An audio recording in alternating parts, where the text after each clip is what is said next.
এমন একটা লোকের সম্পর্কে আপনাদেরকে আজকে আলোচনা করতে বসছি যে যাকে বাংলাদেশের রাজনীতিতে যদি বলেন যে আমি ফ্যাক্টর শব্দটা উচ্চারণ করব এটাও কষ্টকর।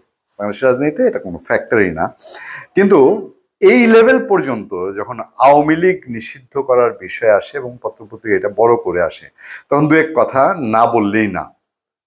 দেখেন, আমি খুব ক্লিয়ার কাট বলি, যদি আমাকে কেউ বলে যে চোখ বন্ধ করে আগামীতে নির্বাচন হবে, আপনি আওয়ামী লীগ প্রার্থীকে ভোট দেবেন কিনা, নৌকা মার্কা দেখে আপনি ঝাঁপিয়ে পড়বেন কিনা, আমি বললাম নট দ্যাট। এটা কখনোই না।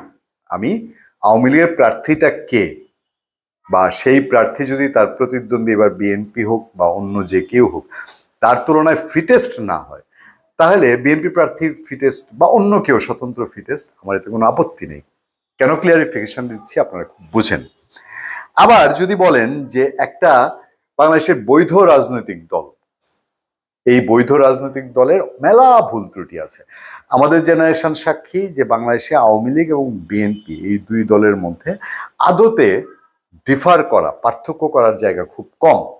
তো সেই জায়গায় যদি আমাদেরকে এই সিদ্ধান্তে যাইতে হয় যে আওয়ামী লীগের এই যে গত 17 বছরের শাসন আমলে তাদের অন্যায়, অপরাধ, অপশাসন, সেগুলোর ক্ষেত্রে যারা দায়ী তাদের বিচার এই জায়গাটায় আসতে পারে, কিন্তু দল হিসাবে বাংলাদেশের অভ্যুদয়ের সাথে, বাংলাদেশের সৃষ্টির সাথে যেই দল জড়িত, সেই দলকে আপনি এখন নিষিদ্ধ করবেন কিনা, এইটা বাংলাদেশের যারা ভোটের যোগ্য 2-4-5 কোটি মানুষ আছেন তাদের মতামত নিয়ে হওয়া উচিত।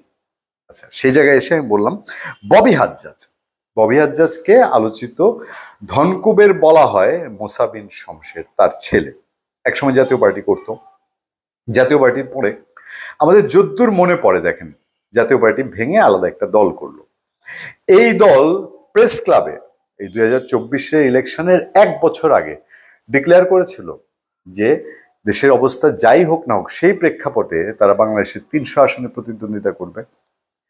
এগুলো বাদ দিলেও আওয়ামী লীগের ব্লেসিং পাওয়া, আওয়ামী লীগের সাথে তাদের সুসম্পর্ক, আওয়ামী লীগের নেতাদের সাথে তাদের আত্মীয়তার সম্পর্ক, এগুলো সুবিদিত অনেকেই বলেন। আর সেই লোক বলছে আওয়ামী লীগকে নিষিদ্ধ করাই সর্বপ্রথম সংস্কার। বলে না যে চালাক চতুর লোকরা তারা যেদিকে স্রোত যায় সেদিকে চলতে পছন্দ করে এবং সেটা চলাই নাকি মঙ্গলজনক। তো ববি হাজ্জাজের মুখ দিয়ে এই কথা এসছে।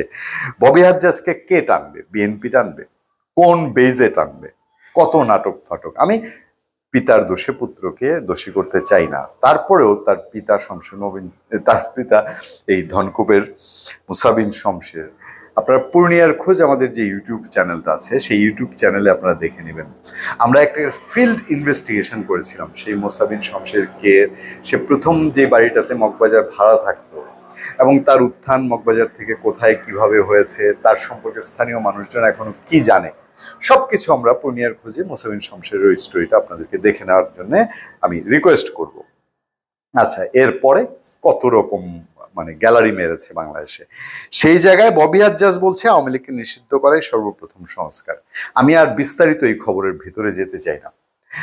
আওয়ামী লীগ নিষিদ্ধ করার জন্যে উঠে পড়ে লেগেছে হাসনাত আব্দুল্লাহ, সার্জিস আলম, এনসিপি এবং এই সরকারের কেউ কেউ।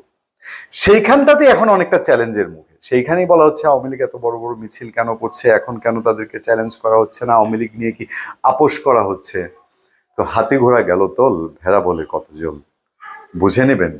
ববি হাজ্জাজের মুখ দিয়ে ওইগুলো বলানো হচ্ছে, দাবিটা এখন কোন জায়গায় নেমে এসছে। এখন বড় কোনো জমায়েত দেখবেন না যে আওয়ামী লীগ নিষিদ্ধ করার জন্য বড় বিশাল কোনো জমায়েতের ডাক দেয়া, এইটা তারা এখন আর দেয় না। ওই 32 নম্বর হুজুগে গিয়ে বোলডোজার চালিয়েছে, এরপরে আর এরকম হচ্ছে না। এগুলোর কারণগুলো একটু ভাবার চেষ্টা করবেন।